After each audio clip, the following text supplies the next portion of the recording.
A single moment can reveal what years have hidden. When Ariel Jackson transferred to Westbrook Academy, she carried two things: her grandfather's teachings and a black belt few would ever see.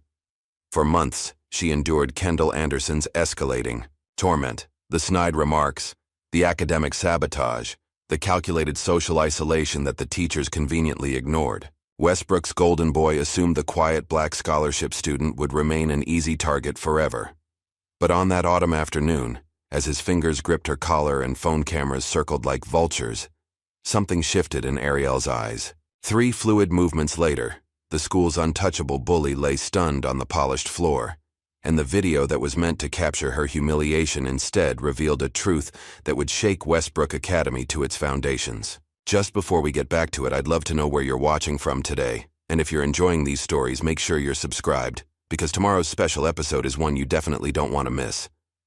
Ariel stepped off the city bus, clutching the worn straps of her patched-up backpack. The morning sun cast long shadows across the pristine campus of Westbrook Academy, its manicured lawns and red brick buildings more reminiscent of a college than a high school. She scanned the crowds of students filing through the wrought iron gates, immediately noticing what her mother had warned her about. There wasn't a single face that looked like hers. "Keep your head high like Grandpa taught you," her mother whispered, placing a gentle kiss on Ariel's cheek. Though her mother's uniform, crisp white nurse's scrubs, stood out among the expensive suits and dresses of the other parents, she carried herself with quiet dignity. "I know, Mom," Ariel replied, squaring her shoulders. "I'll be fine." As her mother's car pulled away, Ariel took a deep breath and walked through the gates, feeling the weight of dozens of curious stares. Some students quickly averted their eyes when she looked their way, while others whispered behind cupped hands. She'd expected this, but the reality still stung. The marble-floored main hall echoed with the sounds of reuniting friends and locker doors slamming. Ariel followed the printed schedule in her hand, making her way to room 203 for homeroom. When she entered, the chatter briefly died down before resuming at a lower volume. Mrs. Peterson, a thin woman with wire-rimmed glasses and a forced smile, beckoned her forward. "Class, we have a new student joining us this year." She placed a hand on Ariel's shoulder that felt just a touch too stiff. "This is Ariel Jackson. We're proud to welcome more diversity to Westbrook this year." The classroom filled with polite murmurs of greeting, but Ariel caught the uncomfortable glances between friends, the subtle eye rolls from a boy in the back row. She nodded politely and took the only empty seat, near the window in the second-to-last row. "I'm Taylor," whispered the girl beside her, offering a quick smile that didn't reach her eyes. "Welcome to Westbrook." "Thanks," Ariel replied, but Taylor had already turned back to her friend. By lunchtime, Ariel's initial optimism had faded considerably. She'd been called on 3 times in different classes, each time with teachers expressing mild surprise when her answers were correct. In history, Mr. Barnes had asked her if she needed extra help understanding the assignment structure, though she'd been getting straight A's in history since 6th grade.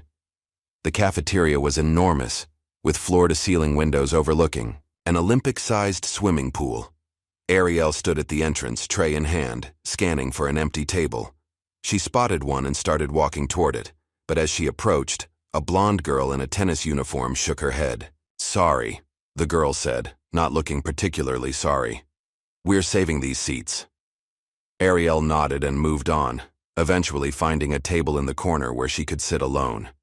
She pulled out a dog-eared copy of The Autobiography of Malcolm X and tried to focus on reading while she ate.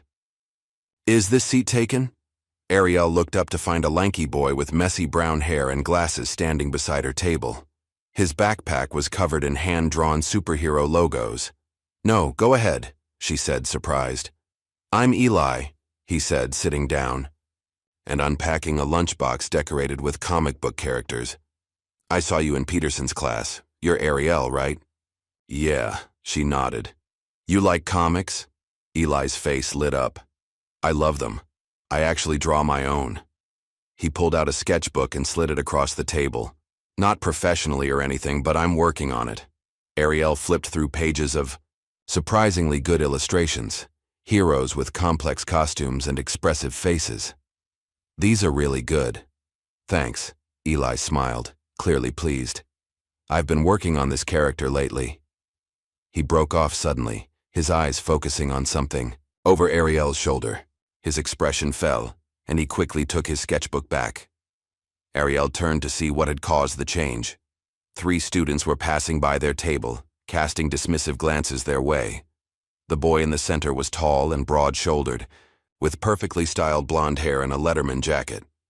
Beside him walked a girl with long, straight brown hair, designer clothes, and an expression of practiced disdain. The third member of their group was another athletic-looking boy, slightly shorter but with the same confident swagger. "Who are they?" Ariel asked quietly after they'd passed. "Kendall Anderson, Bianca Taylor, and Chad Wilson," Eli muttered. "Westbrook royalty. Kendall's dad is on the school board and donates about $1 million a year. Chad's family owns half the real estate in town, and Bianca's mom is some famous fashion designer. Public school project of the year?" Bianca's voice carried across the cafeteria as they walked away, followed by snickers from her companions. Ariel stiffened, but said nothing. A nearby teacher who had clearly heard the comment simply continued checking her phone. "Just ignore them," Eli advised. "They're not worth it." The afternoon brought PE class, and with it, Ariel's first direct confrontation with Chad. The gym teacher, Coach Benson, a barrel-chested former football player with a booming voice, had the class gather around a wrestling mat. "Today we're going to start with some basic grappling techniques," he announced. "Pair off." Students quickly formed pairs, leaving Ariel standing alone. Coach Benson frowned, then pointed at Chad. "Wilson, you're with Jackson." Chad smirked as he approached the mat. "Don't worry," he said loudly enough for others to hear. "I'll go easy on the new girl." Ariel said nothing, taking her position on the mat. She knew exactly how to counter the moves Coach Benson was demonstrating. Her grandfather had taught her far more advanced techniques years ago, but she kept her face neutral. When Coach Benson blew his whistle, Chad lunged forward. With unnecessary force, Ariel could have easily sidestepped and used his momentum against him, but instead, she allowed him to grab her arm and flip her onto her back. "Pin," Coach Benson called out, chuckling. "Guess we know who the real athlete is here. Good job, Wilson." Chad held Ariel down a moment longer than necessary, his grip painfully tight. "Welcome to Westbrook," he whispered before releasing her and walking away to high-five Kendall. The rest of the week brought more subtle indignities. In English class, Ariel submitted an analytical essay on "Their Eyes Were Watching God" that her previous school's teacher had praised as college-level work. Ms. Franklin returned it with a B+ and a note that it lacked originality. Meanwhile, Kendall, who had turned in his paper late and had clearly copied sections from online sources, received an A and public praise for his unique voice. When Ariel raised her hand to ask about the grading criteria, Ms. Franklin cut her off. "We have very high standards at Westbrook, Ariel. You'll need to work harder to meet them." By Friday evening, Ariel was emotionally exhausted. She sat at the kitchen table helping her mother prepare dinner, careful to keep her voice steady as she recounted her week. "How was it, really?" her mother asked, setting down her knife and looking directly at Ariel. "It was—" Ariel hesitated, then sighed. "It's tough, Mom. Not academically, but, you know." Her mother nodded, understanding immediately. "I know, baby. I've been the only black nurse on my floor for 15 years. She squeezed Ariel's hand. "Sometimes silence screams louder than shouting, doesn't it?" "Yeah," Ariel agreed quietly, "but I'm handling it." "I'm proud of you," her mother said, returning to chopping vegetables. "Your grades are excellent, just like always. You're going to show them what you're made of." Later that night, Ariel unpacked the last of her moving boxes. At the bottom, wrapped carefully in tissue paper, she found a framed photograph of her grandfather. Master Harold Jackson stood tall in his black GI, his gentle eyes contrasting with his powerful stance. She placed the photo on her desk, running her fingers over the frame. "I miss you, Grandpa," she whispered. Her grandfather had been her first and only martial arts teacher, training her from the age of 5 until his death 3 years ago. Under his guidance, she had earned her black belt by 13, mastering techniques that most adults struggled with, But more importantly, he had taught her when not to use her skills. "You don't fight to hurt," he would tell her during their training sessions. "You fight to protect, and you walk away when it's wise."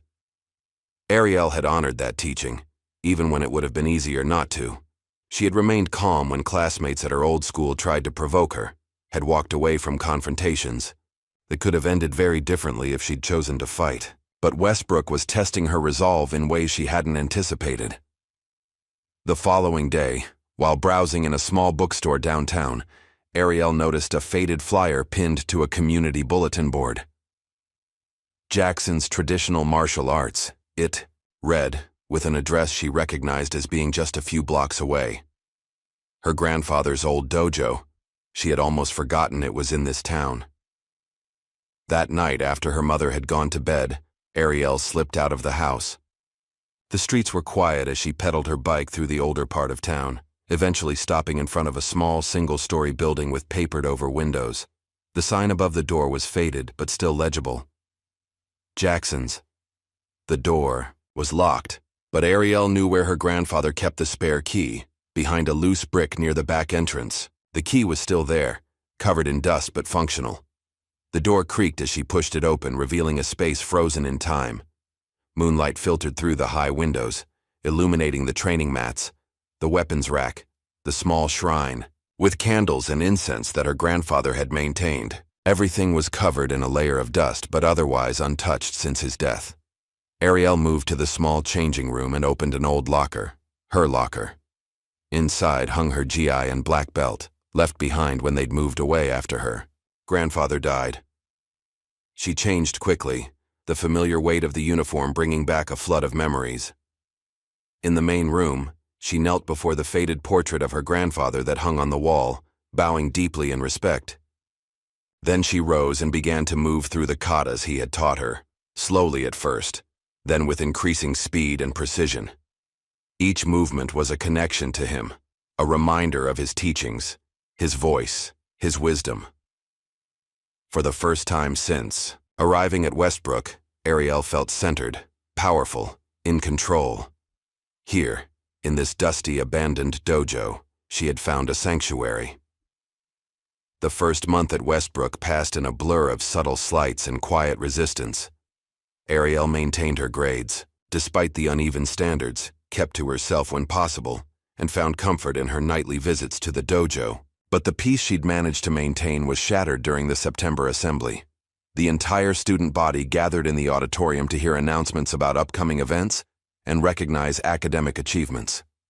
Ariel sat near the back, beside Eli, half listening as Principal Andrews droned on about maintaining Westbrook's tradition of excellence. When the principal opened the floor for student announcements, Kendall stood up from his front row seat.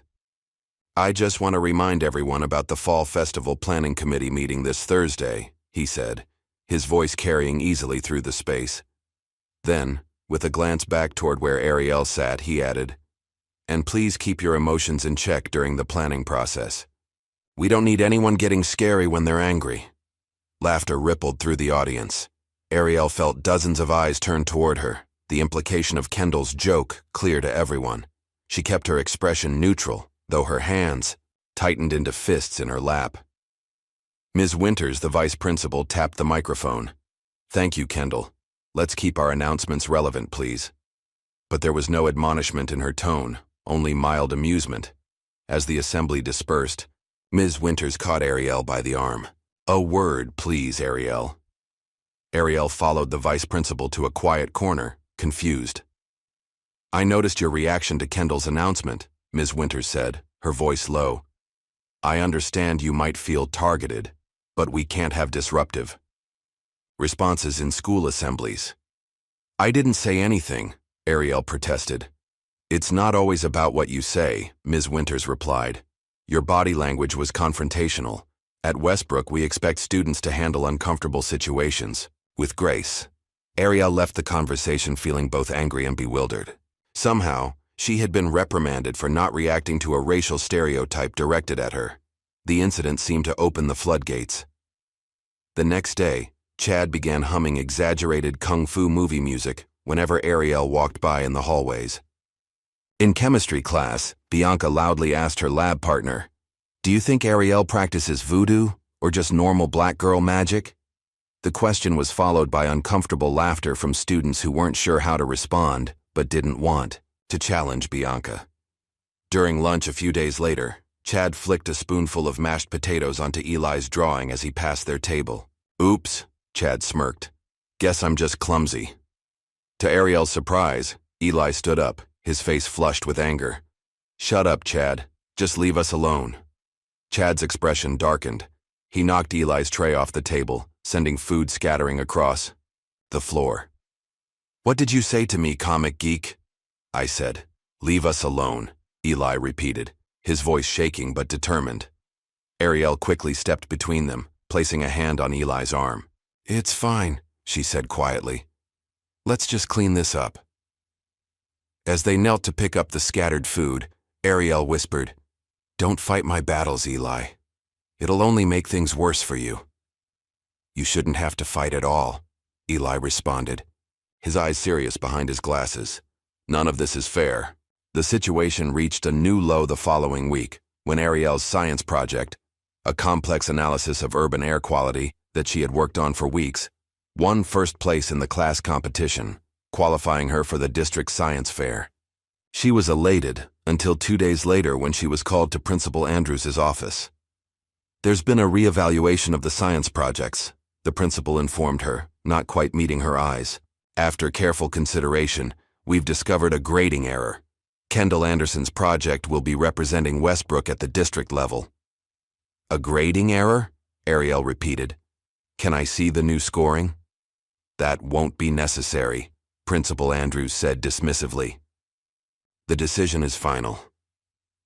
Later, Ariel overheard 2 teachers discussing how Kendall's mother had called the principal directly to complain about the results. Mrs. Anderson was the head of the Parents Association and a major donor to the school's new athletic complex. In gym class the following day, Coach Benson set up another sparring demonstration. "Jackson Wilson, you're up," he called, a gleam in his eye that suggested he was expecting entertainment. Students gathered around the mat, many whispering excitedly. Chad strutted onto the mat, clearly enjoying the attention.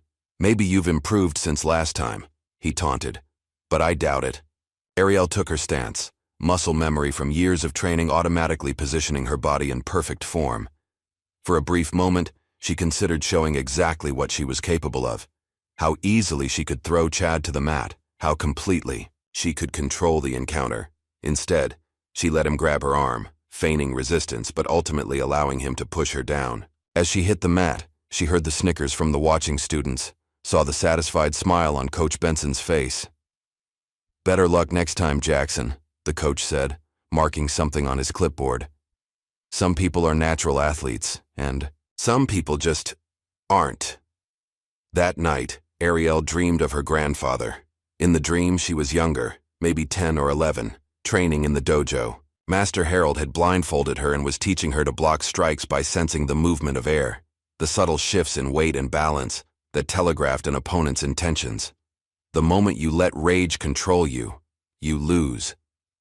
Even if you win, he told her, his voice calm and certain. True power comes from knowing when to strike and when to wait. Ariel woke with tears on her cheeks, missing her grandfather's guidance more than ever. The next morning, she found a folded note, tucked into the vents of her locker. Opening it cautiously, she read, "Don't trust the school.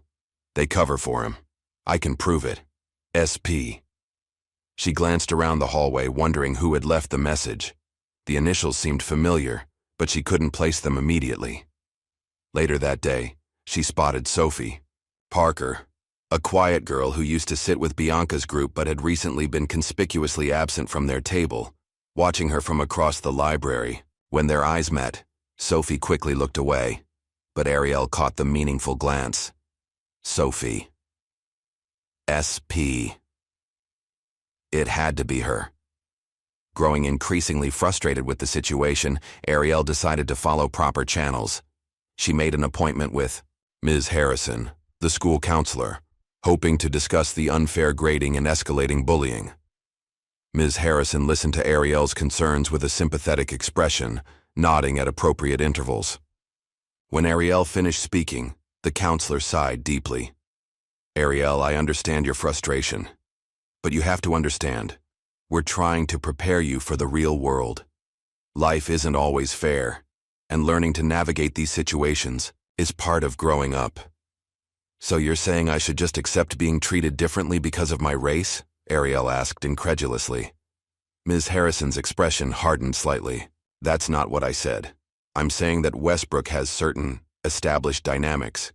Kendall and his friends come from families that have supported this school for generations. We have to consider the bigger picture.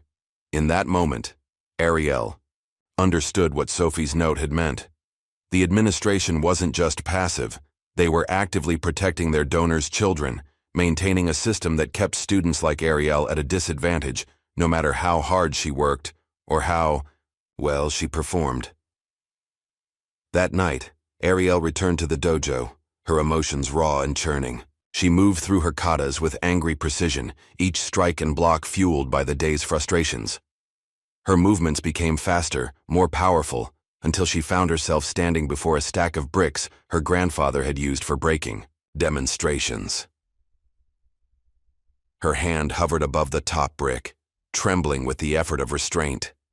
How satisfying it would be to shatter it, to release even a fraction of the anger building inside her. Instead, she lowered her hand, tears streaming down her face. In the small shrine area, Ariel opened the wooden box where her grandfather had kept his most prized possessions. Inside lay his original black belt, worn and faded from decades of use.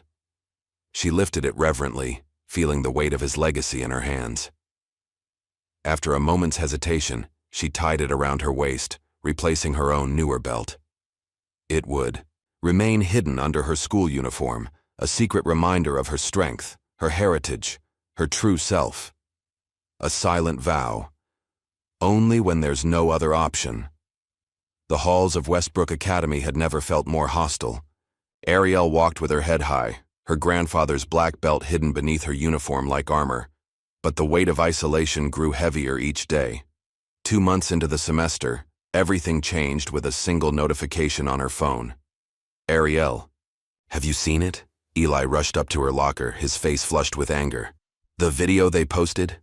What video? Ariel asked, her stomach tightening with dread. Eli hesitated, then reluctantly held up his phone. On screen was a compilation of short clips, each showing Ariel in class or hallways. They'd been carefully edited to make her appear aggressive. Her face when Chad had knocked into her deliberately, her expression when a teacher had ignored her raised hand, moments of frustration taken out of context. The caption read simply, "Angry Ariel." "It's all over the school's social pages," Eli said quietly. "Kendall posted it last night."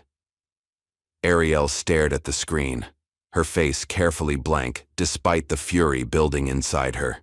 She'd done everything, right? Kept her head down, followed the rules, walked away from provocations. Now they had twisted her restraint into something ugly. "Who filmed this?" she asked, her voice steadier than she felt. "Bianca, mostly. She's always on her phone in class." Before Ariel could respond, a voice came over the PA system. "Ariel, Jackson, please report to the principal's office immediately." Students in the hallway turned to stare, some smirking, others looking away uncomfortably. Ariel handed Eli's phone back to him and walked calmly toward the office, feeling dozens of eyes on her back. Principal Andrews was waiting, his expression severe. Vice Principal Winters stood beside him, arms crossed. "Sit down, Ariel, Principal," Andrews said, gesturing to the chair in front of his desk. He turned his monitor toward her, showing the same video. "Would you care to explain this?"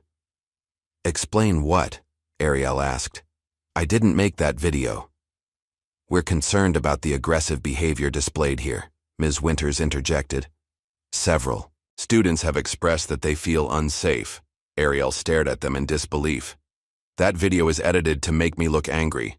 None of that is what actually happened." "Nevertheless," Principal Andrews continued, "we're considering a suspension until this situation de-escalates. We can't have students feeling threatened at Westbrook." "Threatened?" Ariel repeated. I haven't done anything to anyone.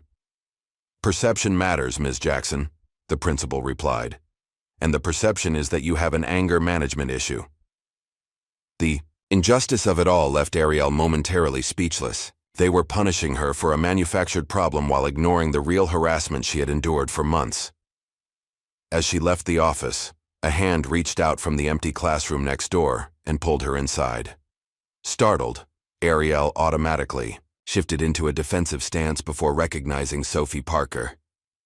"Sorry," Sophie whispered, glancing nervously toward the door. "I needed to talk to you privately." She pressed a small flash drive into Ariel's palm. "This proves the video is fake. It has the unedited footage from school security cameras. You can see what really happened in each of those moments." Ariel stared at the drive. "How did you get this?" "I used to help in the office during study hall. I have access to the security archive." Sophie's eyes darted to the door again. "Use it before they delete everything. Kendall's dad called the school board this morning." "Why are you helping me?" Ariel asked. Sophie hesitated. "Because I know what they're like, what they've done to others." She opened the door a crack, checking the hallway. "I have to go. Be careful who you trust." Skeptical but desperate, Ariel showed the flash drive to Eli during lunch. They found an empty computer lab and plugged it in. "Look," Eli pointed at the screen. "This shows the full context of every clip they used." He clicked through several files. "Here's where Chad deliberately knocked into you, and here's where Bianca was mocking you behind your back. They cut all that out." "We need to send this to the counselor," Ariel decided. "They can't ignore video evidence." Eli helped her compose an email to Ms. Harrison, attaching the key video files. They sent it from Ariel's school account, then waited for a response. But when Ariel went to the counselor's office the next day, Ms. Harrison seemed confused. "What email are you referring to, Ariel? I didn't receive anything from you." "I sent it yesterday," Ariel insisted. "It had video files showing that Kendall's video was edited." Ms. Harrison clicked through, her inbox shaking her head. "There's nothing here. Are you sure you sent it to the right address?" When Ariel checked her sent folder later, the email was gone, as if it had never existed. That afternoon, as Ariel was gathering books from her locker, Bianca approached, flanked by two of her friends. For once, Kendall and Chad were nowhere in sight. "Hey, Ariel," Bianca said, her voice unexpectedly friendly. "I just wanted to say I thought your presentation in English was really good yesterday." Caught off guard, Ariel muttered a cautious, "Thanks." "We're having a study group for the midterm next week," Bianca continued. "You should join us." Before Ariel could respond, Bianca suddenly stepped forward, shoving her hard against the lockers. "Oops! Didn't see you there," she said loudly, as Ariel stumbled to regain her balance. A group of students nearby laughed, and Ariel noticed several phones pointed their way, recording. Another setup. "You know what, Bianca?" Ariel said quietly. "I feel sorry for you." Bianca's smile faltered, but she quickly recovered and walked away with a dismissive hair flip. The final straw came. The following day, Ariel was leaving the cafeteria after lunch when Kendall stepped directly into her path, flanked by Chad and several other members of the lacrosse team. A circle of students quickly formed around them, sensing the confrontation to come. "I don't like your attitude," Kendall said, loud enough for everyone to hear. "You walk around here like you own the place." Ariel tried to step around him. "I'm just trying to get to class." Kendall moved to block her again. "I'm not done talking to you." Without warning, he reached out and grabbed her collar, dragging her forward. "You need to learn some respect." Time seemed to slow down. Ariel was acutely aware of the crowd watching, phones recording, teachers conveniently absent. She heard her grandfather's voice in her head. "Control. Precision. End it before it begins." For 2 months, she had endured every insult, every slight, every injustice. She had followed the rules, trusted the system, walked away when provoked. And where had it gotten her? Facing expulsion for a crime she didn't commit, manhandled in front of the entire school, her dignity in tatters. There would be no walking away from this. In a fluid motion so quick that most onlookers missed the details, Ariel twisted Kendall's wrist, breaking his grip on her collar. She swept his legs with a precise kick, dropping him to the ground with controlled force. Before he could react, she had him pinned, her knee pressing lightly on his chest, her hand positioned to immobilize but not harm. She held him for just 2 seconds, long enough to make her point, then released him and stepped back, her posture relaxed but ready. The hallway went completely silent. Kendall lay on the ground, the shock on his face quickly morphing to humiliation and rage. Chad started to step forward, but stopped dead when Ariel turned her gaze toward him. Something in her eyes made him reconsider. She's trained, someone whispered in the silence, the words carrying clearly through the stunned crowd. Kendall scrambled to his feet, his face flushed with anger. "You're done at this school," he spat, backing away. "My father will make sure of it." Ariel said nothing, simply watching as he retreated, the crowd parting to let him through. She picked up her backpack from where it had fallen and continued walking to class, her heart pounding but her steps steady. By the time the final bell rang, the video of the takedown was already circulating. Unlike the manufactured angry Ariel video, this one needed no editing to make its impact. In just 3 moves, Ariel had exposed Kendall's bullying and demonstrated her own skill and restraint. As she walked to the bus stop, her phone buzzed with a text from her mother. "Principal's office, 9 a.m. tomorrow. Formal hearing." "What happened?" Ariel sighed, knowing the battle ahead would be the hardest yet. But for the first time in months, she walked with her head truly high, no longer carrying the burden of silent endurance. That evening, her phone lit up with notifications as the video spread beyond Westbrook, picking up views across social media platforms. By midnight, it had been shared by several martial arts pages with captions like, "Private school girl silently ends bully with 3 moves." Ariel turned off her phone and went to the dojo, needing the peace of that sacred space. As she practiced, her katas in the moonlight, she felt no regret for what she had done, only a strange sense of clarity. Whatever came next, she would face it with the same control and precision she had shown today. The lines had been drawn. The truth was out there now, recorded and witnessed. And for better or worse, Westbrook Academy would never be the same. Ariel arrived at Westbrook the next morning to find news vans parked along the street and reporters clustered near the main entrance. Her mother walked beside her, hand protectively on her shoulder, face set in a determined expression. "Keep walking," her mother murmured. "Don't answer any questions." "Ariel, can you tell us what led to the confrontation?" "Mrs. Jackson, does your daughter have martial arts training? Were there previous incidents of bullying at Westbrook?" The questions followed them up the walkway until a security guard ushered them inside, closing the door on the media frenzy. Principal Andrews was waiting in the main hall, his face grave. "This way, please," he said tersely, leading them to the conference room rather than his office.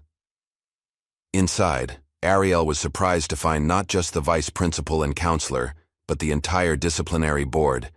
8 people, including 2 teachers she recognized, and several adults in business attire, who must be board members. Kendall's father, a tall man with the same blonde hair and sharp features as his son, sat at one end of the table, his expression thunderous. "Please be seated," Principal Andrews instructed.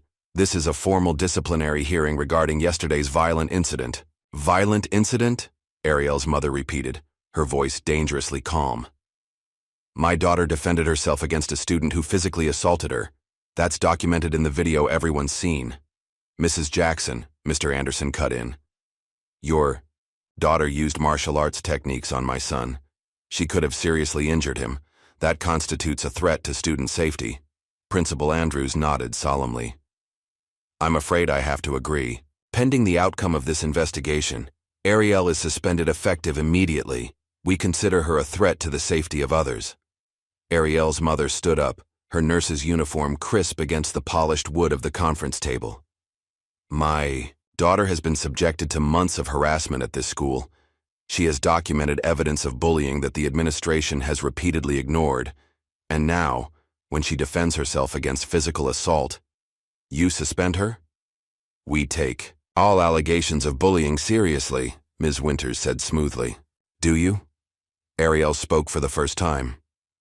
Because I have evidence that proves otherwise. Mr. Anderson's laugh was dismissive. I'm sure you think you do. Ariel, Principal Andrews said, his tone patronizing. We understand you may feel victimized, but your response was disproportionate and dangerous. The board's decision is final, Ms. Winters added. You may gather your belongings and leave campus immediately. We'll be in touch regarding the terms of your suspension and potential expulsion hearing. Outside the conference room, Ariel and her mother found Eli waiting anxiously. What happened? He asked. I'm suspended, Ariel said quietly. Pending possible expulsion. Eli's face fell. That's not fair. Everyone saw what really happened. When has fairness ever mattered here? Ariel replied, too tired to be bitter. As they walked toward Ariel's locker, other students stopped to watch. Some looked sympathetic, others wary, a few openly hostile. The divisions were already forming. Ariel, a voice called. Sophie Parker hurried toward them, looking nervously over her shoulder. I heard what happened. I'm so sorry. Not your fault, Ariel said. Actually, it kind of is, Sophie admitted. I should have spoken up sooner. She took a deep breath. I want to help now, though. I have more evidence, not just about yesterday, but about other incidents. Kendall's done this before to other students who ended up leaving Westbrook. Ariel's mother looked at Sophie with newfound interest. What kind of evidence? Recorded conversations, screenshots, a journal I kept when I was dating him. Sophie looked down. I know what he's really like. Why come forward now? Ariel asked. Because you stood up to him, Sophie said simply. No one's ever done that before. Outside, the media presence had doubled. Reporters surged forward as Ariel and her mother emerged from the building, bombarding them with questions. This time, though, they had a statement prepared. My daughter defended herself against a documented assault, Mrs. Jackson said clearly. Westbrook Academy has fostered a culture of bullying and discrimination, and their response today proves it. We will be pursuing all available remedies to this injustice. By evening, the story had gone national. Local news led with elite private school suspends student who defended herself against bully, while social media exploded with hashtags like Justice for Ariel and Westbrook Bullies. But alongside the support came ugliness. Anonymous accounts flooded Ariel's inboxes with racist messages. Some commenters claimed she'd overreacted or was playing the race card. A particularly vile post called her dangerous and aggressive, perpetuating the very stereotypes Kendall's crew had tried to pin on her. Don't read the comments, her mother advised, taking Ariel's phone and closing the social media apps. Those people don't know you. Half the town is supporting Kendall, Ariel said, gesturing to the TV where a local news segment showed parents gathering outside Westbrook with signs reading, "Safety first," and "No violence at school." And the other half is standing with you, her mother reminded her, changing the channel to show a different group of protesters with signs saying, "Justice for Ariel" and "End elite immunity." The doorbell rang, and Ariel's mother went to answer it. She returned with Eli, and to Ariel's surprise, 5 other Westbrook students, including Sophie. We formed a group, Eli explained, looking both nervous and determined. Students Against Bullying. We're organizing a peaceful protest tomorrow morning. You shouldn't risk your standing at school, Ariel protested. It's worth it, a tall girl named Jasmine said firmly. What happened to you isn't right, and it's not just about you. They've been protecting Kendall and his friends for years. They've been coming to my place all afternoon, Sophie added. I've been showing them the evidence I collected. It's pretty damning. As the students discussed their plans, Ariel's mother pulled her aside. There's something I need to tell you, she said quietly. Something I should have shared a long time ago. They went to the kitchen, where her mother pulled out a folder from a high cabinet. When I was in my first year as a nurse, she began, a wealthy patient accused me of stealing her medication. It wasn't true. She had taken extra doses and forgotten. But the hospital immediately put me on leave. They were ready to fire me without investigation. She opened the folder, revealing legal documents and newspaper clippings. I fought back. I got a lawyer, gathered evidence, and took them to court. It was hard and lonely, and terrifying. But I won. Ariel looked at her mother with new understanding. Why didn't you ever tell me? I wanted to protect you from knowing how unfair the world can be, her mother admitted. But I see now that was wrong. You've been walking this path alone just like I did. She took Ariel's hands. Not anymore. The doorbell rang again. This time, when Mrs. Jackson opened it, she found a well-dressed black woman in her 50s, carrying a leather briefcase. Mrs. Jackson? I'm Vanessa Marks, attorney at law. She smiled warmly. I believe we have some matters to discuss. Ariel joined them in the living room as Ms. Marks explained her connection. I studied under your grandfather at his dojo when I was 13. Master Harold helped me find my voice when I was a scared kid facing my own battles with racism. She opened her briefcase. I'd like to represent you pro bono. It's time I returned. The favor. As they discussed legal strategies, Ariel felt a strange sense of calm. For months, she had carried the burden alone, believing that quiet dignity was her only weapon. Now suddenly, she had allies, not just her mother and Ms. Marks, but Eli, Sophie, and other students willing to stand with her. The next morning, Eli texted with alarming news. Sophie had tried to access the school's disciplinary records to retrieve files showing previous cover-ups of Kendall's behavior, only to discover that her login had been revoked and the records altered. They're deleting evidence, his message read. But don't worry, I backed everything up last night. Meanwhile, Ms. Marks had uncovered something equally disturbing, a pattern of similar incidents at Westbrook over the past decade, all quietly resolved when students from less privileged backgrounds mysteriously transferred out mid-year. They've been sweeping these problems under the rug for years, Ms. Marks explained, as she laid out documents on the kitchen table. But this time, they picked the wrong student to mess with. That evening, Ariel learned that an emergency board meeting had been called at Westbrook. According to Sophie's sources, Kendall's father was demanding Ariel's immediate expulsion to protect the school's prestige. But some of the board members are hesitating, Sophie reported over the phone. The media attention has them worried about optics, and a few of them have actually watched the unedited videos. After everyone had left, Ariel returned to the dojo. The space had become her refuge, the one place where she could be fully herself. As she practiced in silence, a thunderstorm broke outside, rain lashing against the windows. Lightning illuminated the room in brief, brilliant flashes, casting dramatic shadows as she moved through complex katas with fluid precision. In those moments, Ariel found clarity. She had spent months trying to be invisible, to navigate a hostile environment without making waves. She had followed her grandfather's teaching about walking away, but perhaps she had misinterpreted his wisdom. Sometimes walking away meant retreat. But sometimes it meant moving forward on a different path. This time, she whispered to the empty dojo as thunder shook the building. I'm not just fighting for me. The lightning flashed again, illuminating the portrait of her grandfather on the wall. In that brief, electric moment, Ariel could have sworn he was smiling. The morning of the disciplinary hearing dawned clear and cold. Ariel stood before her bedroom mirror, adjusting the collar of the modest navy blazer her mother had insisted on buying for the occasion. It wasn't her style, but she understood the strategy. Appear professional, composed, unthreatening. Ready? Her mother asked from the doorway. Ariel nodded, tucking her grandfather's worn black belt into her bag. She wouldn't wear it today, but having it close gave her strength. They arrived at Westbrook Academy to find the parking lot filled with news vans and protesters.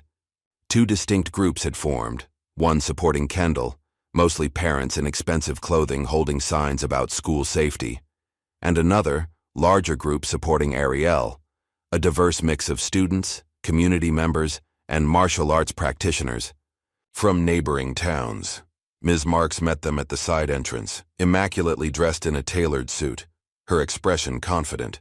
Remember what we discussed, she told Ariel, as they walked toward the administration building.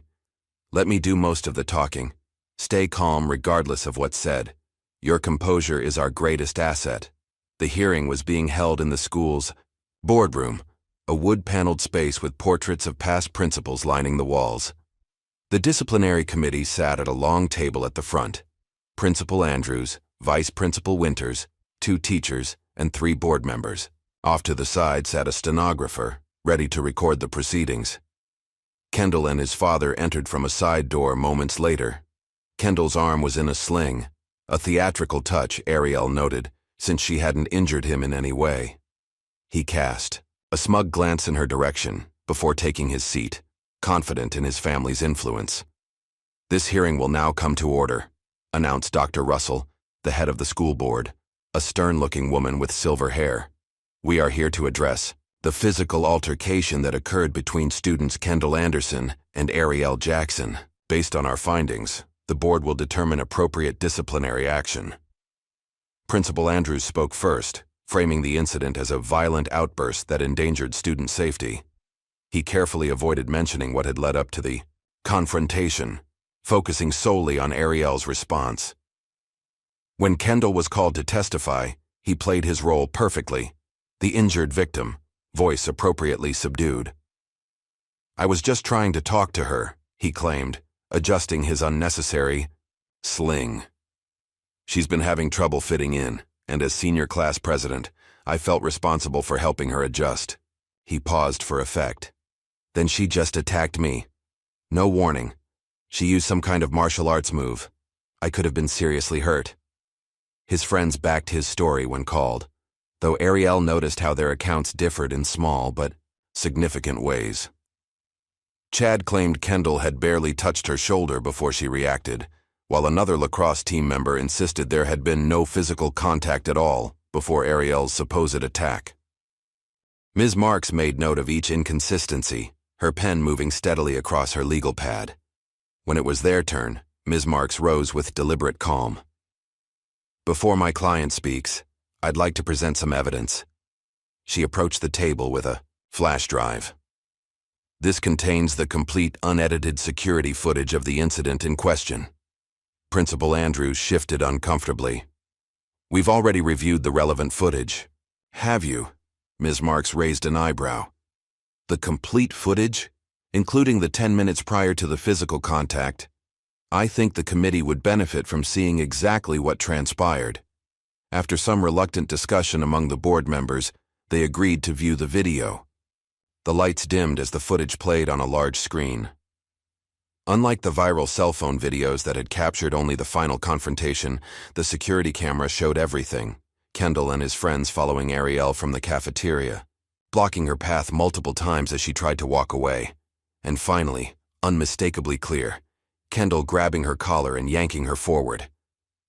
Only then did Ariel respond with the controlled takedown. When the lights came back on, the room had fallen into an uneasy silence. Even some committee members looked visibly uncomfortable. "As you can see," Ms. Marks said into the silence, "my client was physically assaulted first. She responded with minimal force to protect herself, then immediately disengaged. This was textbook self-defense." Mr. Anderson leaned forward. "My son made a mistake, I admit that. But he didn't use martial arts techniques. The response was disproportionate." "Disproportionate?" Ms. Marks echoed.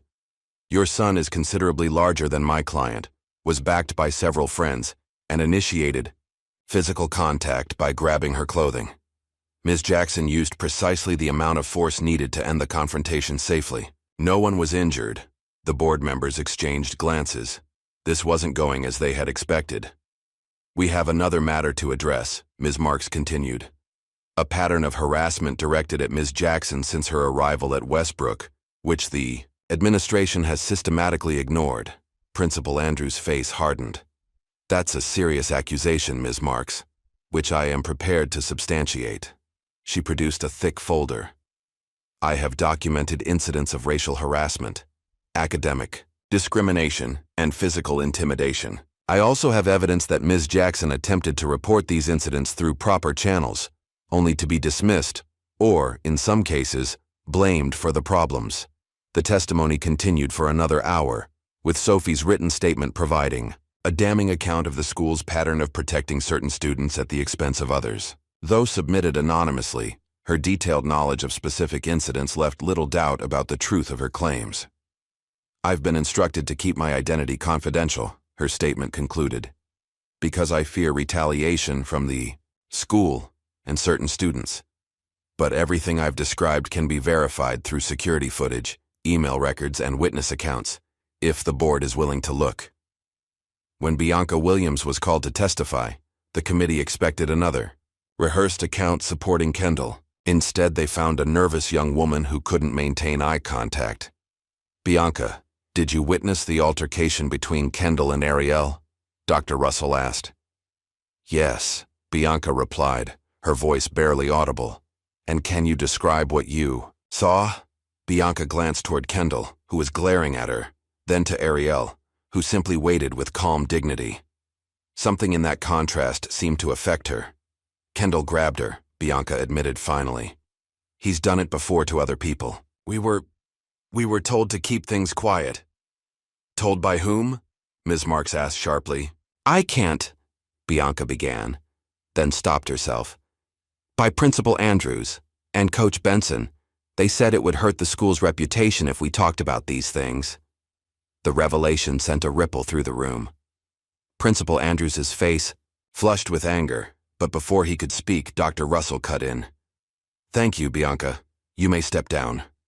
Finally, it was Ariel's turn to speak. She approached the table with the same calm control she'd shown throughout the hearing. "My grandfather taught me martial arts from the age of 5, she began. "But the most important lesson he taught me wasn't about fighting. It was about restraint, about using skill to diffuse conflict, not escalate it." She looked directly at the committee members. "For months, I endured harassment at this school. I reported it through proper channels. I trusted the system to work. It didn't."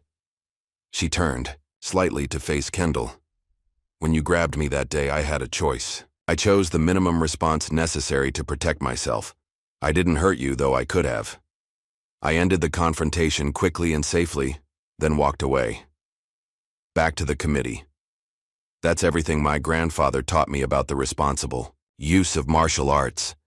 The hearing adjourned with the committee promising to deliberate and deliver their decision within 24 hours. As Ariel left the building with her mother and Ms. Marks, the crowd of supporters erupted in applause. "You did wonderfully," Ms. Marks told her. "Now we wait." The waiting proved more difficult than the hearing itself.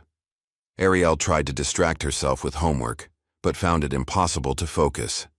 Instead, she headed to the dojo, finding peace in the familiar movements of her katas.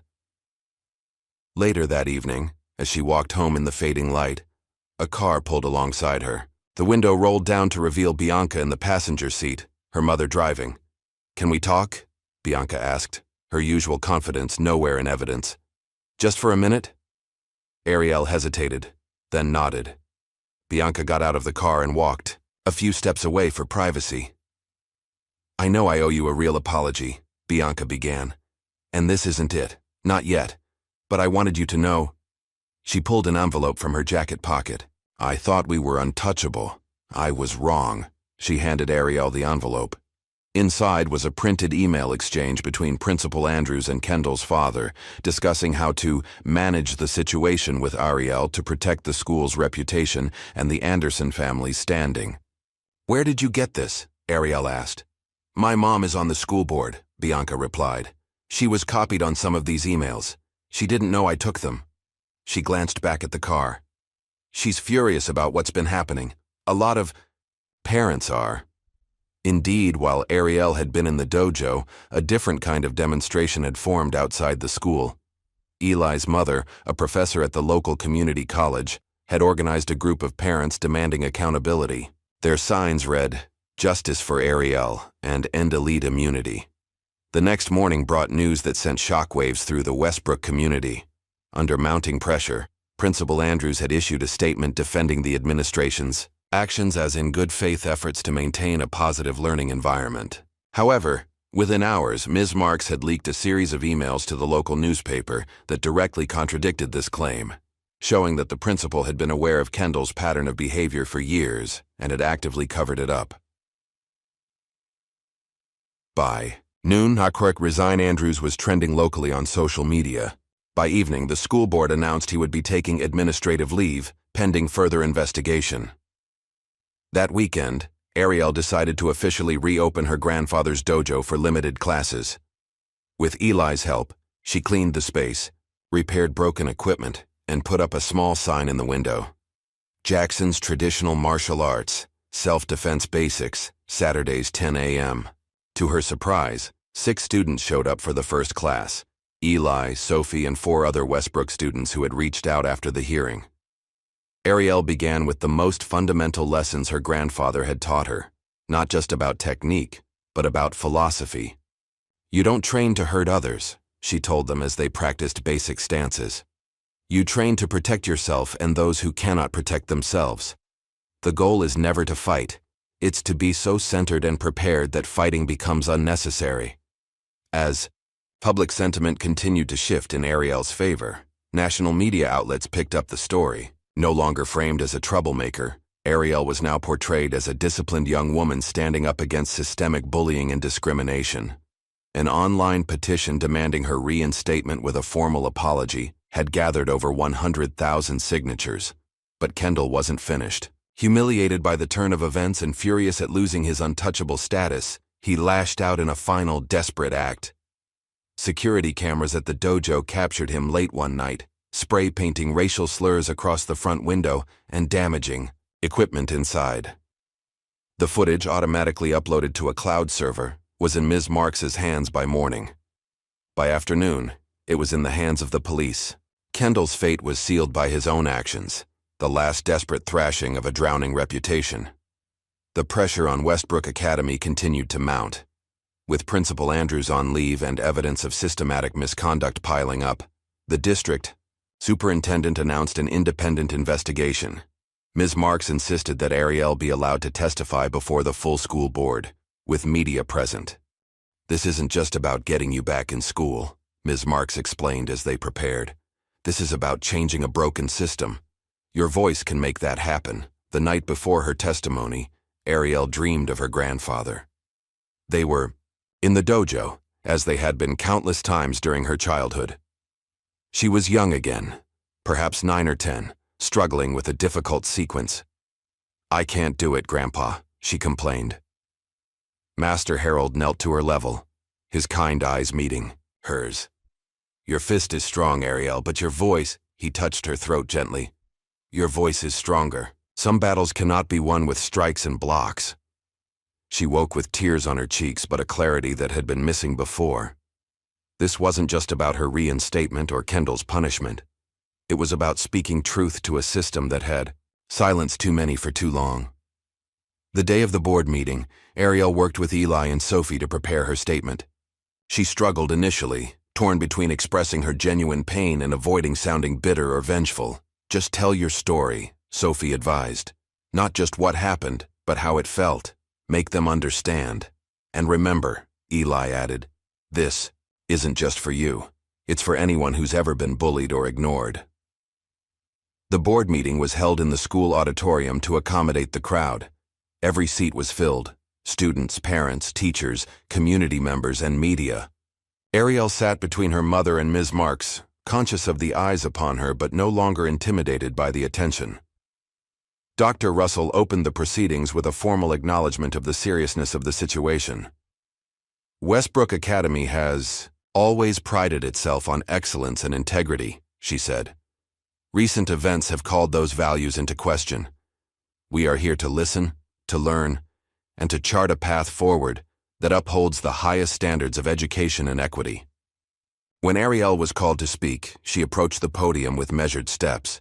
She wore her GI jacket over dress pants, a deliberate choice to honor her heritage and training. The black belt around her waist was visible to all, no longer hidden. "My name is Ariel Jackson," she began, her voice steady. "I came to Westbrook Academy because of its academic reputation. I believed it would prepare me for college and beyond. What I found instead was a place where some students are protected while others are left vulnerable, where truth depends on whose truth it is, and where silence is the price of belonging."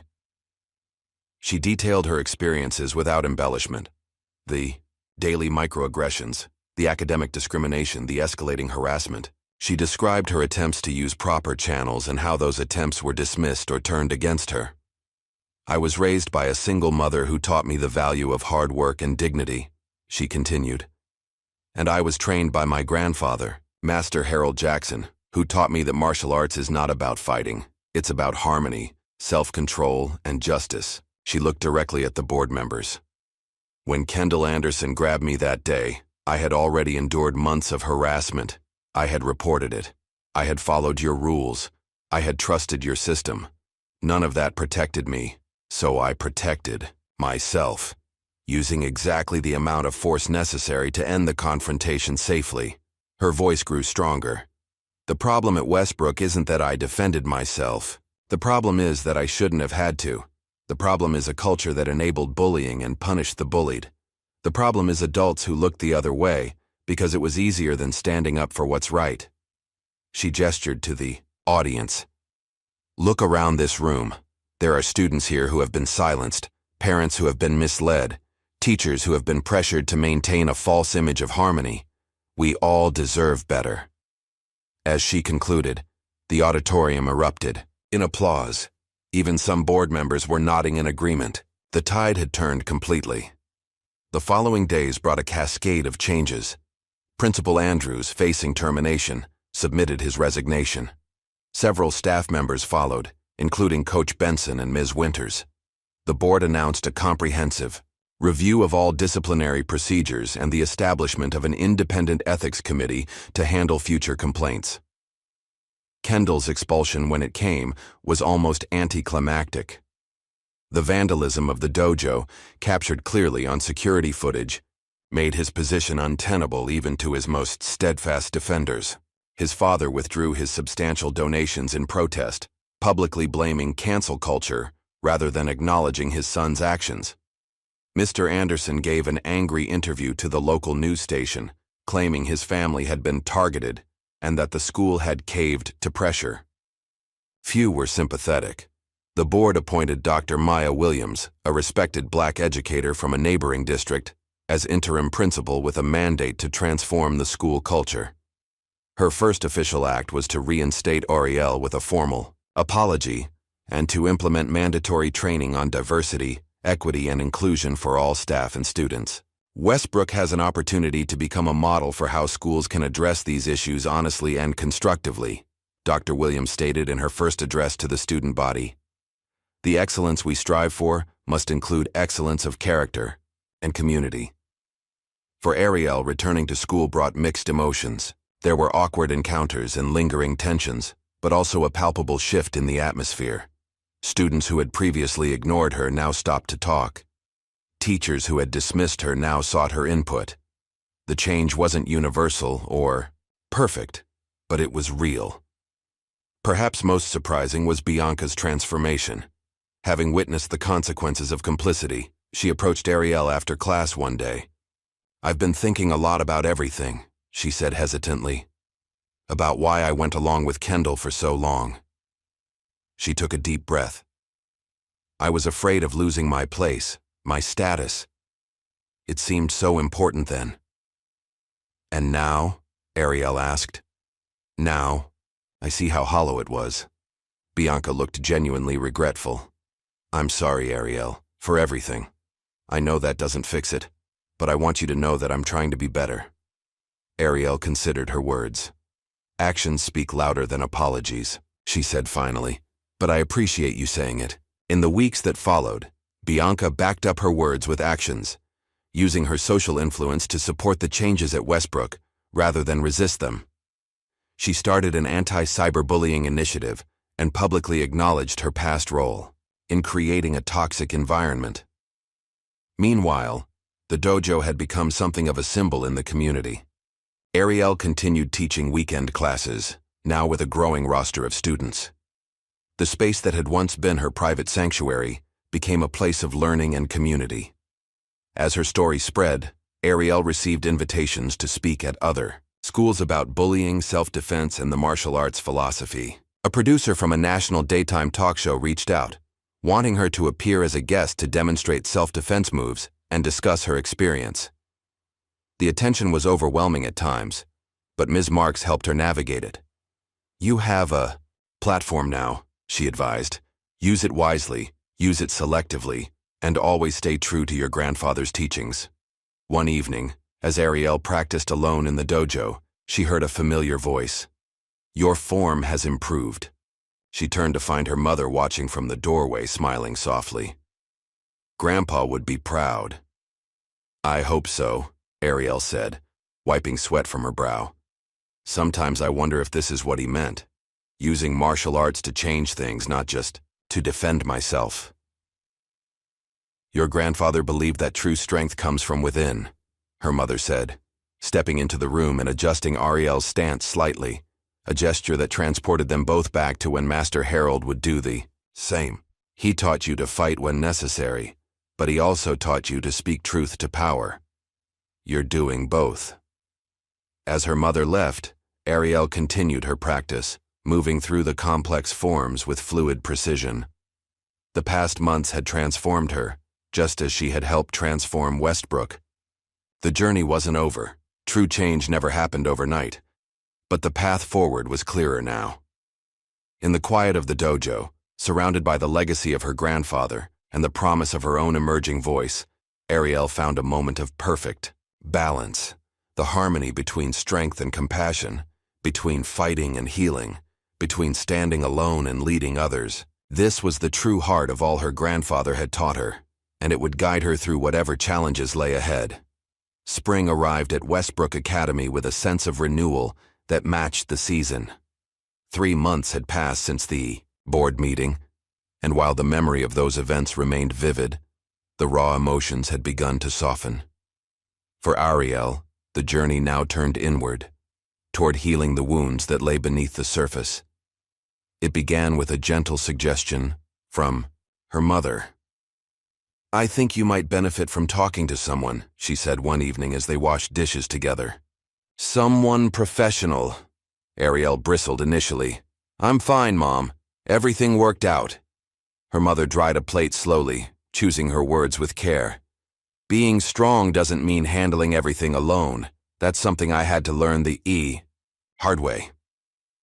The next day, a business card appeared on Ariel's desk. Dr. Lydia Foster, a therapist specializing in trauma and racial identity. Ariel tucked it into her journal, not quite ready to make the call, but not rejecting the idea either. A week later, after waking from a vivid dream where she was fighting shadowy opponents who kept multiplying no matter how many she defeated, she finally dialed the number. Dr. Foster's office was warm and inviting, with plants in every corner, and art from around the world adorning the walls. The therapist herself, a middle-aged black woman with kind eyes and a direct manner, put Ariel at ease almost immediately. "So," Dr. Foster said after they'd exchanged pleasantries, "tell me, what brings you here today?" Ariel had prepared a concise summary of recent events, the bullying, the confrontation, the hearing. But what emerged instead was a flood of emotions she hadn't allowed herself to feel.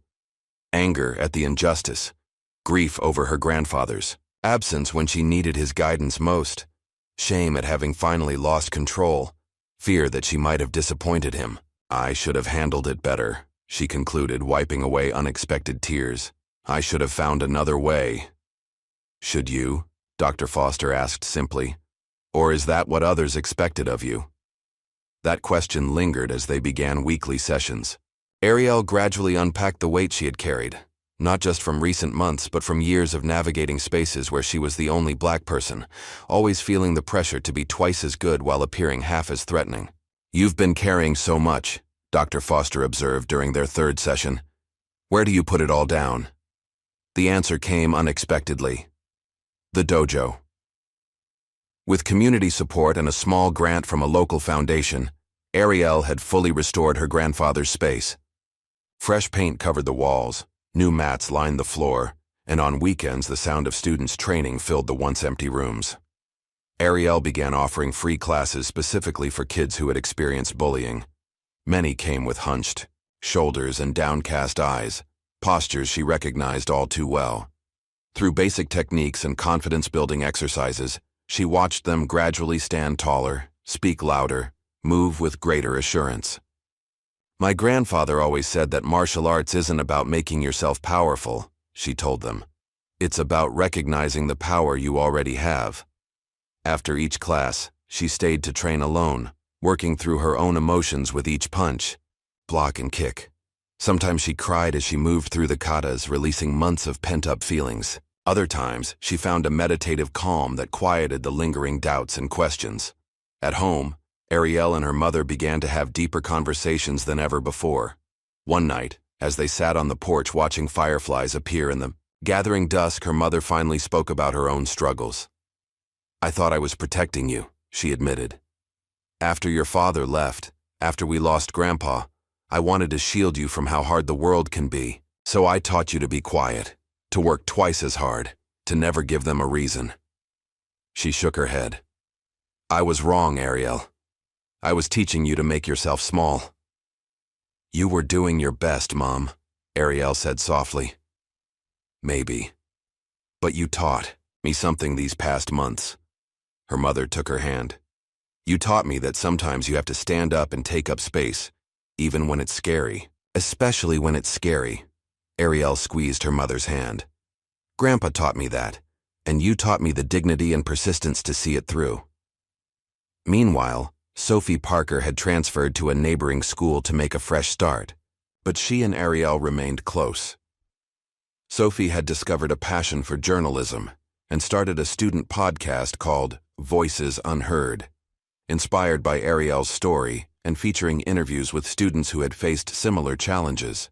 "I spent years being quiet because I was afraid," Sophie told Ariel over coffee one weekend. "Now I can't stop talking. Is that weird?" "Not at all," Ariel laughed. "You found your voice. That's something to celebrate." Bianca's transformation continued to surprise everyone. Having recognized her role in perpetuating a toxic culture, she channeled her social influence toward positive change.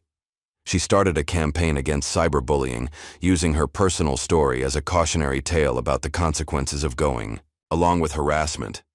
"I used to think popularity was everything," she confessed during a school assembly. "I judged my worth by who sat with me at lunch, by how many likes my posts got, by whether I was included in the right circles. It made me cruel to protect my status." She paused, her voice steadying. "But real leadership isn't about status. It's about doing what's right, even when, especially when, it costs you something." Not everyone was convinced by Bianca's apparent change of heart, but Ariel recognized the courage it took to publicly acknowledge past mistakes. When they passed in the hallway now, they exchanged nods of recognition, not quite friendship, but a mutual respect that would have seemed impossible months ago. Eli had undergone his own transformation. Once so shy he could barely make eye contact, he now attended regular classes at the dojo, gradually building confidence along with skill. Ariel watched with pride as he mastered basic forms, his movements becoming more fluid and assured with each session. The true test came one afternoon, when Eli witnessed a group of younger students mocking a freshman for his thick glasses and awkward manner. Without hesitation, Eli stepped between them. "That's enough," he said, his voice quiet but firm. "Find something better to do with your time." The older students looked stunned, partly by the intervention, partly by the change in someone they had once considered an easy target themselves. "When did you get so tough, Morris?" one of them challenged. "I'm not tough," Eli replied. "I just know what it feels like to be on the receiving end. So does everyone else who's ever been bullied. Maybe think about that." He walked away with the freshman, head high, shoulders back, the stance Ariel had taught him in his very first lesson. When he told her about it later, Ariel felt a surge of pride that rivaled anything she had accomplished herself. This was her grandfather's legacy in action, strength used to protect, not to dominate. As spring turned to early summer, a formal letter arrived from the Westbrook Academy Board of Trustees. Ariel opened it with her mother looking over her shoulder. "Dear Ms. Jackson, following a comprehensive review of the events leading to your suspension, the Board of Trustees formally acknowledges that Westbrook Academy failed in its duty to provide you with a safe and equitable educational environment. We offer our sincere apology for this institutional failure. The independent investigation has confirmed a pattern of discriminatory practices that we are committed to addressing through policy reforms, staff training, and ongoing community dialogue. Your courage in bringing these issues to light has created an opportunity for meaningful change that will benefit all students. We hope that you will continue to be part of the Westbrook community and the important transformation that is now underway. Sincerely, Dr. Eleanor Russell Chair, Board of Trustees. Ariel pinned the letter beside her grandfather's photo at the dojo, not as a trophy, but as a reminder that systems could change when brave individuals stood up to challenge them. That night, a memory surfaced from her childhood, her first belt ceremony. She had been 7 years old, trembling with excitement as her grandfather called her forward in front of the other students. He had tied the white belt around her waist with ceremonial care, then knelt to meet her eyes. "This is just the beginning," he had told her, his voice gentle but serious. "Now you learn not just how to protect yourself, but how to protect others." In the quiet of her room, Ariel realized she was finally fulfilling that promise. The media attention that had surrounded her story began to fade as summer approached, but occasionally journalists still reached out for interviews or comments. Book publishers sent inquiries about her memoir rights. Social media influencers wanted to collaborate on content about self-defense or standing up to bullying. Ms. Marks helped her navigate these requests, advising her to be selective and intentional. "Your story has power," she explained, "but it's your story to tell, in your way, when you're ready." Ariel declined most offers, choosing authenticity over fame. When she did speak publicly, she focused on systemic change rather than personal drama, on healing rather than reliving trauma. As the school year drew to a close, Ariel found herself walking through Westbrook's halls and realizing something had fundamentally shifted.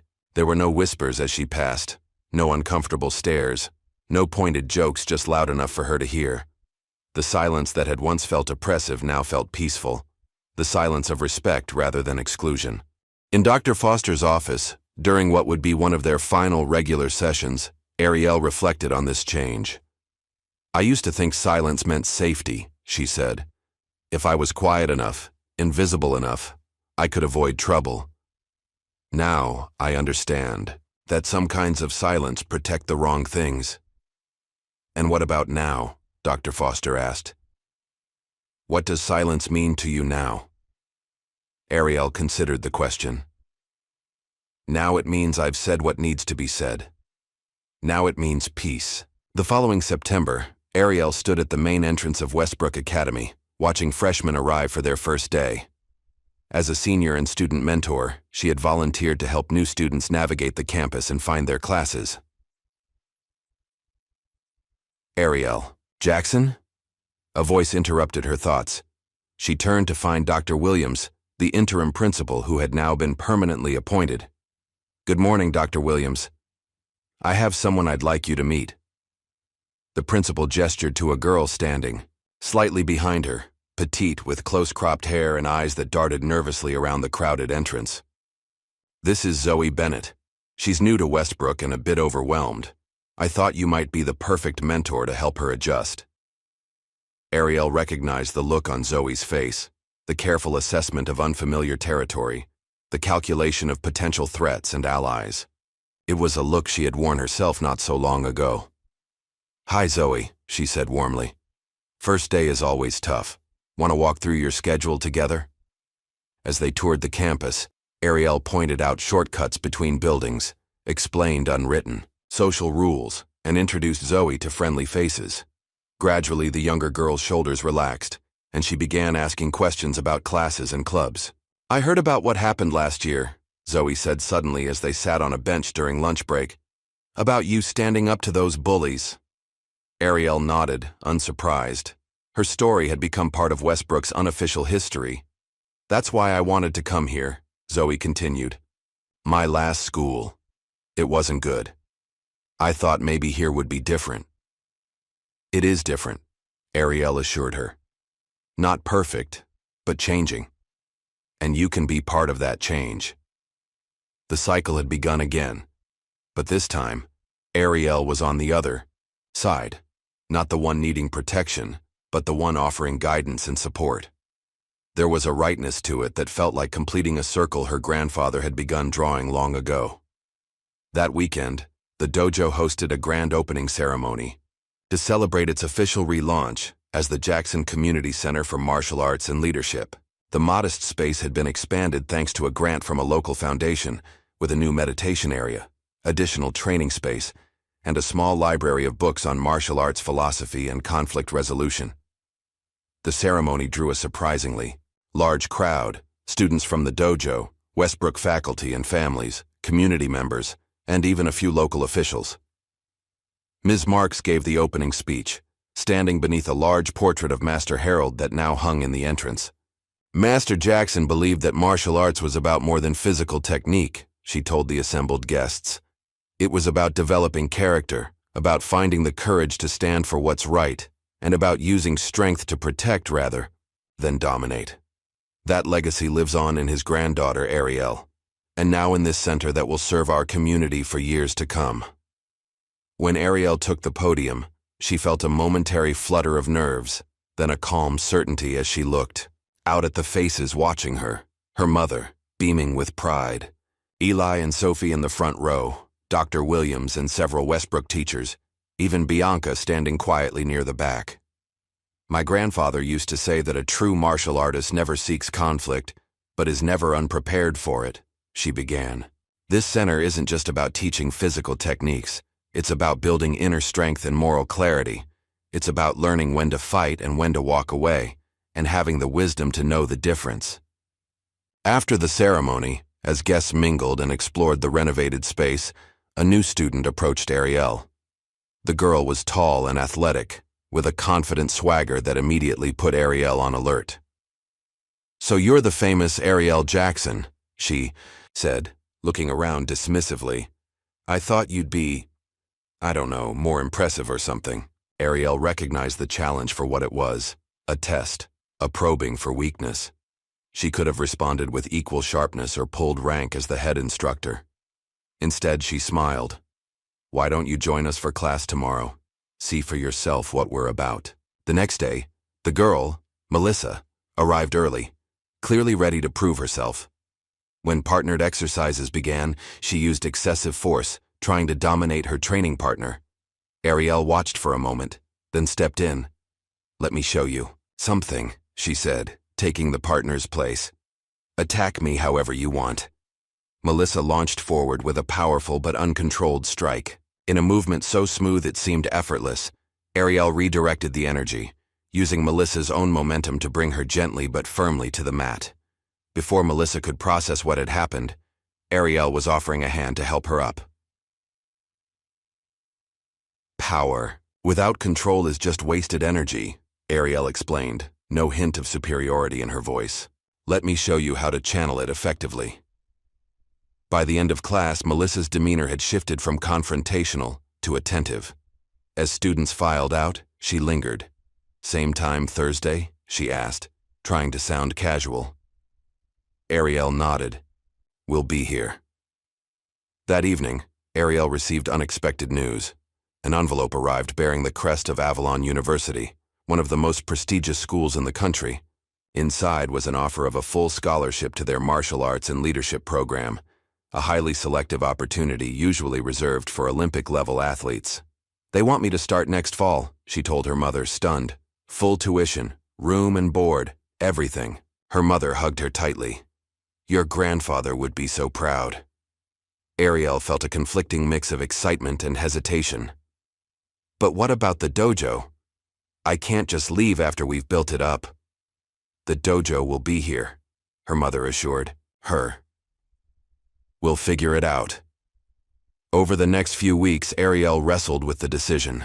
The opportunity was extraordinary, but the thought of leaving the community she had helped build weighed heavily on her. She sought advice from Ms. Marks, from Dr. Foster, from her mother, all of whom encouraged her to accept. It was Eli who finally helped her see the bigger picture. He had been working on a special project for weeks, and one day after class, he presented her with a carefully wrapped package. "I made this for you," he said shyly. Inside was a framed drawing, beautifully rendered in Eli's distinctive style.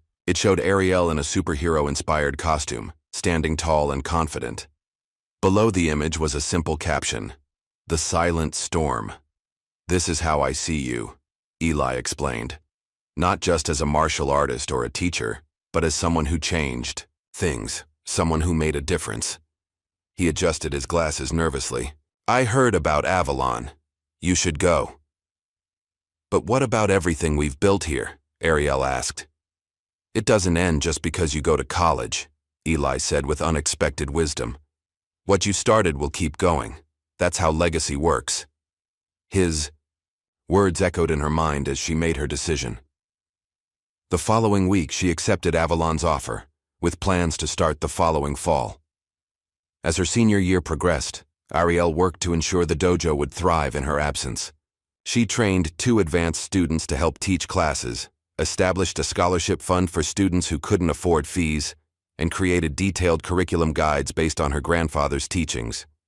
During a school assembly in late spring, Bianca surprised everyone by taking the stage to make an announcement. "As you know, I'll be stepping down as class president at the end of this term," she began. "After careful consideration, I'd like to nominate Ariel Jackson to complete the year." A murmur ran through the audience. Ariel, caught completely off guard, stared at Bianca in disbelief. "Over the past year," Bianca continued, "Ariel has demonstrated true leadership, not through popularity or social status, but through integrity and courage. I can think of no one better to guide Westbrook through its continuing transformation." When the principal called for a show of hands, the vote was overwhelmingly in favor. But when offered the position, Ariel did something that surprised many. She declined. "I'm honored by your trust," she told the assembly. "But leadership takes many forms, and I believe I can serve Westbrook best by continuing the work I'm already doing. Instead, I'd like to nominate Sophie Parker, whose dedication to amplifying unheard voices makes her ideal for this role." Sophie, who had returned to Westbrook for her senior year, was elected by an equally strong majority. At the podium, she looked nothing like the nervous girl who had slipped Ariel a flash drive in an empty classroom a year ago. Now she stood tall, her voice clear and confident as she addressed her peers. "A year ago, most of us were silent in the face of injustice," she began. "Some because we were afraid, some because we didn't know what to say, some because we benefited from the status quo. I was silent for all those reasons, and that silence enabled harm." She looked directly at Ariel. "But I learned that courage isn't the absence of fear. It's the decision to act even when you're terrified. It's choosing to speak when silence would be easier. It's standing up when everyone else is sitting down." In the final weeks of the school year, Ariel spent more time at the dojo, savoring the space that had been her sanctuary and her strength. One evening, after all the students had left, she practiced one last complete kata, the most advanced form her grandfather had taught her. As she moved through the complex sequence of strikes, blocks, and stances, she felt a profound connection, not just to her grandfather, but to generations of practitioners who had passed down these movements through centuries. The sunlight streamed through the high windows, bathing her in golden light as she completed the final movement and bowed deeply to the portrait of Master Harold. "Thank you," she whispered. The following week brought graduation and the bittersweet awareness that one chapter was ending as another began. Ariel watched as students of all ages filed into the dojo for the last class she would teach before leaving for college. Eli was there, now a purple belt and occasional assistant instructor. Zoe had joined after Ariel's mentorship helped her find her confidence. Even Melissa, once so confrontational, now helped newer students with patient attention. As Ariel led them through warm-up exercises, she saw the legacy her grandfather had begun now living in each of them. The discipline, the respect, the quiet confidence, the moral clarity. They moved in unison, a community bound by shared values rather than social status or background. Later, as dusk fell and she locked the dojo for the night, Ariel remembered her grandfather's words from so long ago. "You don't fight to prove something, you fight to protect, and when the world finally listens, you speak softly but with power." She had lived those words through the hardest year of her life, She had discovered her own voice, not loud or angry, but clear and resolute. She had learned when to fight and when to speak, when to stand firm and when to extend a hand. Most importantly, she had helped others find their strength. As she walked home through the quiet streets, Ariel felt a deep sense of completion. The journey that had begun with isolation and fear had transformed into connection and purpose.